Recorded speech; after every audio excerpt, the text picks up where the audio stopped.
Hey Girasol, haven't you joined the Sunflower Club yet? You're missing out. There, I make exclusive predictions that will blow your mind. Yeah, really hot ones.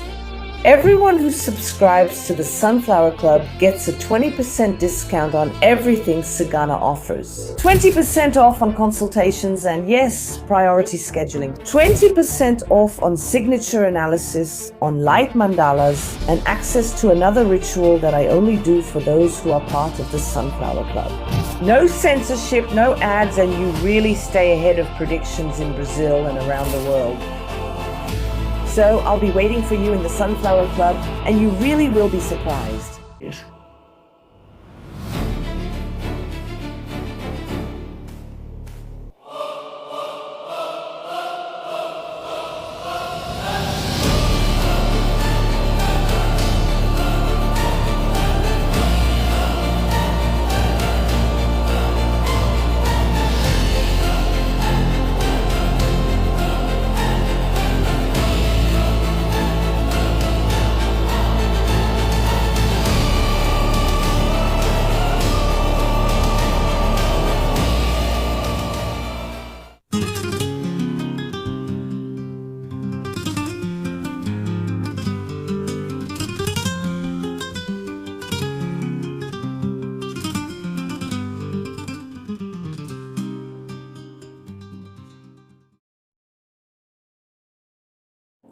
Hello, sunflowers, all the light in the world, peace and the blessing of Saint Sarah and all of us Romani people. Look, here is your radiant Sagana bringing a spiritual chat to help you end the week in a calmer way.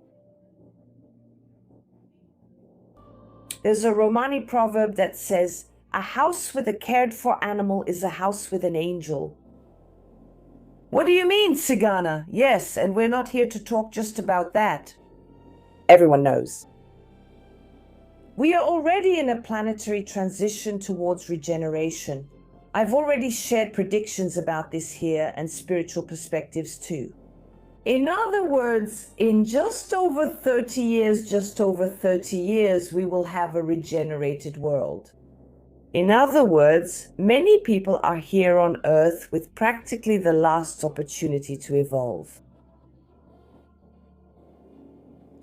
Why?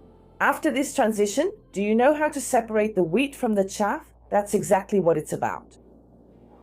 Only those who are at the evolutionary level of the fifth dimension will remain on Earth. In other words, people who lack empathy. Yes, that's right. Of love for others. Of respect. Of solidarity. Anyway. They're not staying on Earth, no. Only a quarter of the world's population will stay here on Earth in just over 30 years. Did you understand the impact of what we talked about today? But how do you notice that you are evolving? Yes, because those who won't stay on Earth, it doesn't mean they haven't evolved either. Many have evolved. And they will actually make the spiritual transition they will pass on, and to help rescue people. When they arrive in the spiritual realm a bit confused. Other people. Now, those who haven't evolved, will go to the planet of expiation. Learn to light a fire with stones. Right. And this is no joke. And the world is so heavy. It's full of obsessors, mocking spirits, and living people.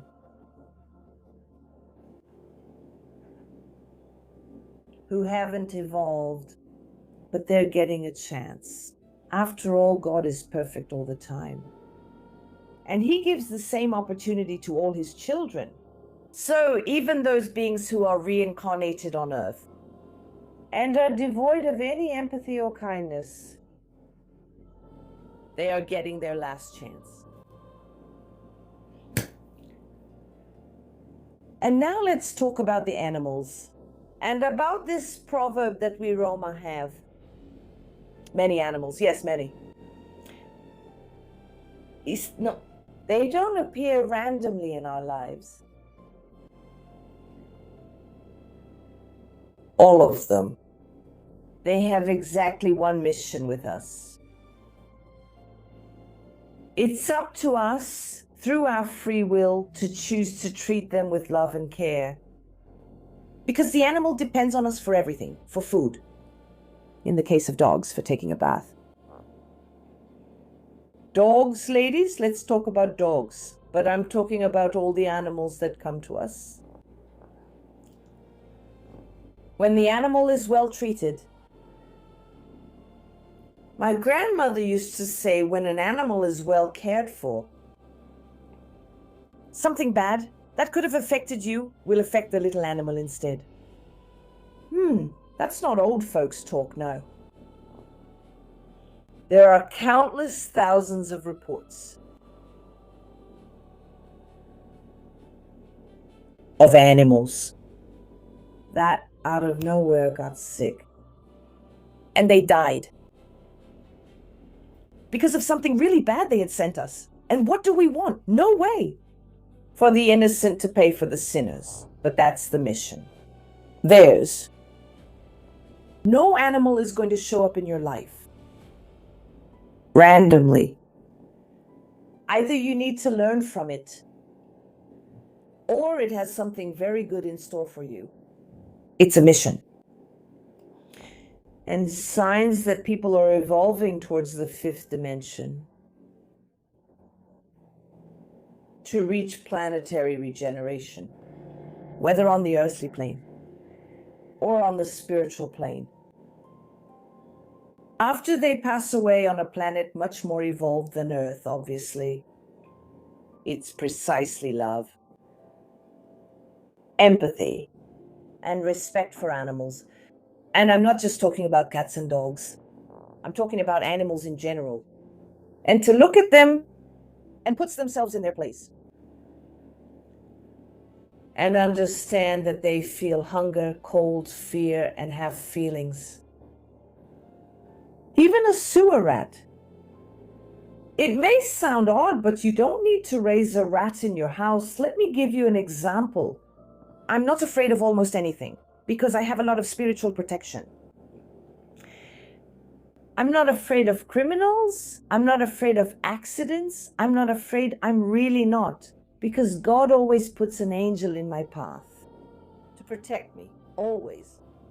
If there's one thing I fear most, I'm not afraid of snakes. I'm not afraid of cockroaches. I'm terrified of rats. I'm terrified of rats. Terrified. But it's something that just can't be explained. And the other day, leaving here, here, it's a studio I rented. In a condo, a residential one actually, to do the recordings and even have our own space where I'm going to welcome you all. Everyone who's part of the Generations Club. I'm going to welcome you for an in-person consultation with Cigana. It's located in the west zone of São Paulo. And from here to the building where I live, it's just a 5-minute walk. That's because I walk slowly. On my way here, I saw a rat, a little rat about this big. It was between the sidewalk and the wheel of a parked car. I already checked that little rat and saw it was really quiet, right? I thought, I'm dead. It must have been playing dead because it was still daytime.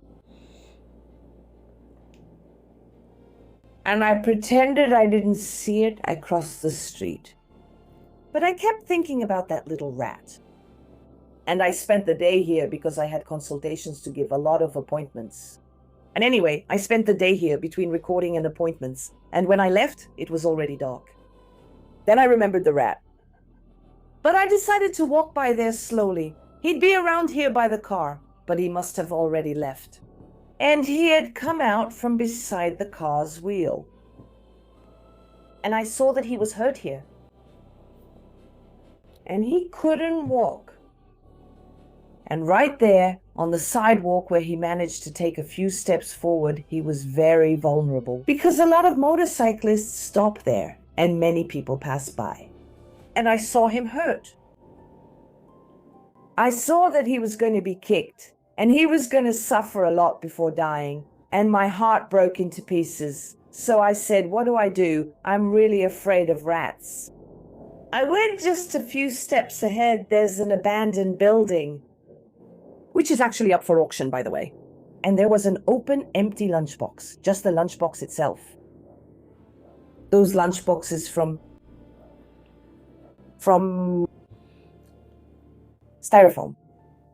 So I said, I'm going to put him there, right? And I'll bring him here because it's calmer here, right? Because he's going to have a hard time there. He's going to get kicked. They're going to throw him in the middle of the street. They're going to do all kinds of things to him, right? And where's the courage? I said, I'm not going to you, no. And nothing. I managed to put the little mouse inside the thing. Then I went there and got a thicker branch, And with that little piece I managed, and he was chubby, And then he would bite. He would bite because besides being in pain, he was scared. The little lunchbox, right? Then I managed to catch him and close it. Then he started struggling. So I got over my fear. I put him on the ground. And then he came out. And then he crawled under some papers, some cloths that were lying around, And he stayed there quietly looking for a calm place to die. That broke my heart. Well, I got over my fear because my heart spoke louder. It was just a rat. But it was a being that was in pain and didn't deserve to be mistreated. And the next day he was there, in the same position he stayed in, hiding, with just his little tail sticking out. I nudged him and already knew he was gone.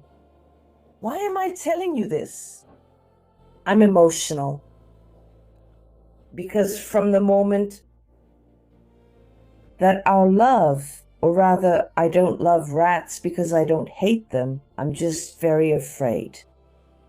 But let your compassion matter more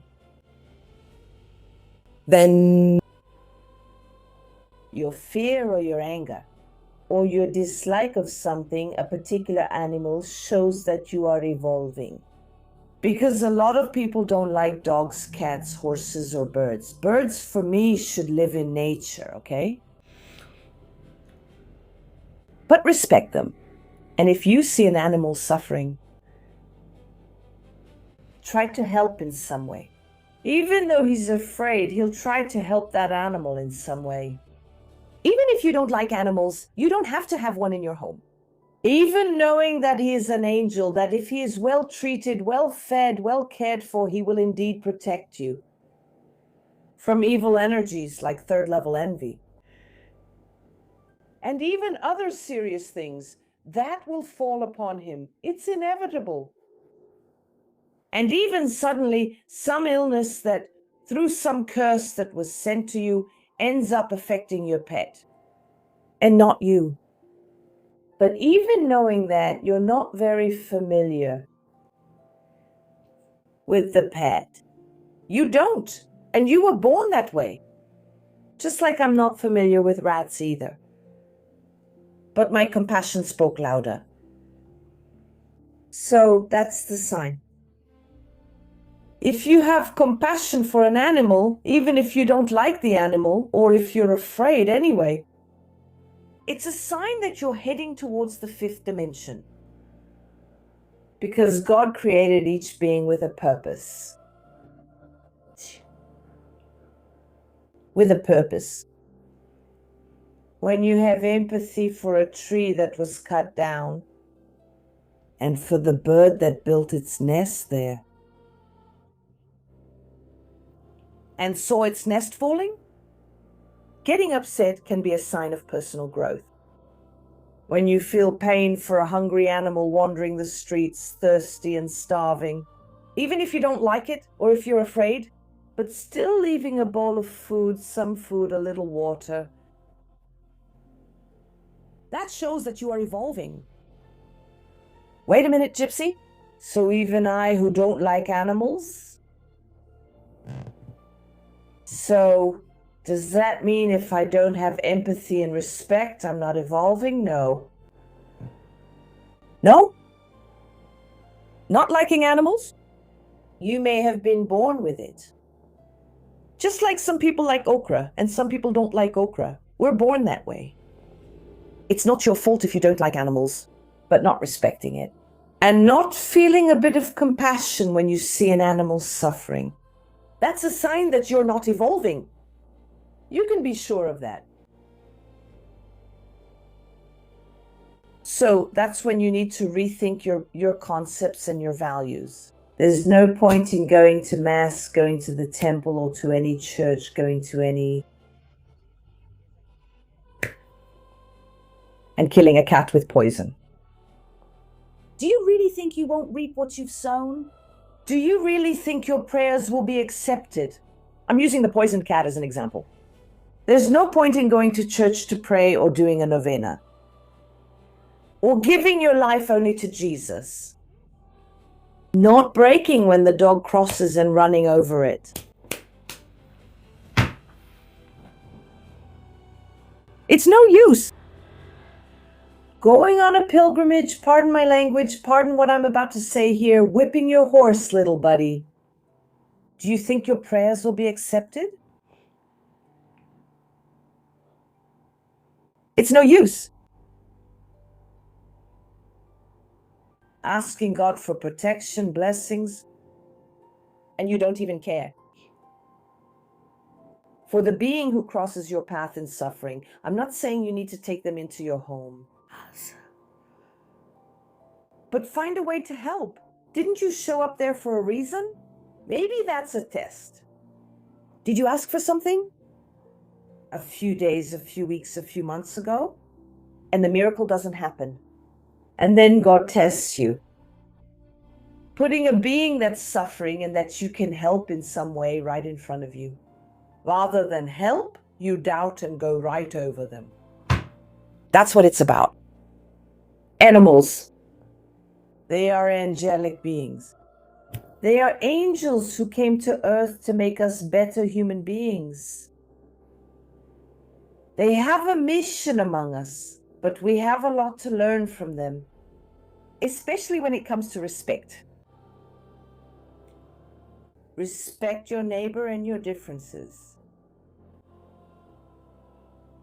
That's the biggest sign. Respect, compassion for every being, whatever it may be, that you are truly evolving towards the fifth dimension. If it's not like that, try to work more on your inner self. Try to look at beings, whoever they may be, and put yourself in each of their shoes. You can be sure life will become lighter. Luck of every kind. They will start to appear in your life, and that miracles will also happen. If God places any being crossing your path that you can help in some way, and you will become the miracle for that being, the instrument used by God, you can be sure of that. Your miracle will also happen, okay? That's what it's about. Share this video. Share it with friends. Share it in the groups. Leave a like here. Leave your suggestions here in the comments. What videos, predictions, and topics do you want for next week, okay? And of course, think about everything that was said here. Reflect. You will realize that it will all make sense in your life. All right? And I leave you all with my Cigana blessing. The protection of our Mother, Saint Sarah, our patron saint, may she cover each of you with her mantle. May our Father in heaven almighty and our Master Jesus be present in your home, in your life, in your heart, and in your actions. Of each one of you. See you on Monday, if our Father in heaven allows it and Saint Sarah blesses us. Stay in the light, my sunflowers. Let there be light. A kiss from Cigana. Gratitude, gratitude, gratitude. Oops, bye.